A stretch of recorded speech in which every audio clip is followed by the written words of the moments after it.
So is Trump trying to create a recession in the US?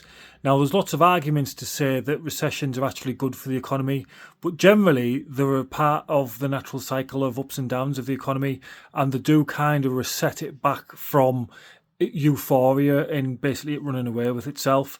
Now, a lot of people are saying that tariffs are going to be very, very detrimental to the US and push inflation up. But what ultimately he is doing is he is ideally trying to lower interest rates. And the biggest interest rate that he needs to kind of affect is the bond and yield rates, because that's what the government borrows off the back of. And I think a lot of the low interest rate bonds and yields that were took out obviously years ago are going to start to become expired very shortly, and they're going to be looking to lend again. So obviously if he can get that down, then it's going to be better for the government to borrow money. So it is actually a tactic to instigate a recession to help growth, if it means that the government saves billions, if not trillions, on the interest, because don't forget these are for like 2, 5, 10-year, I think, periods of lending.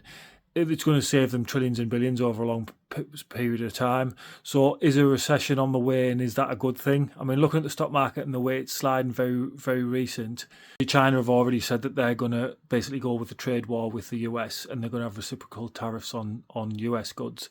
But there's more tariffs coming on, I think aluminum, aluminium, timber, various other things, cars and bits and bobs that are going to affect more like the likes of Europe and things like that as time goes on. I think that's April, and then maybe it's May, some more are coming in.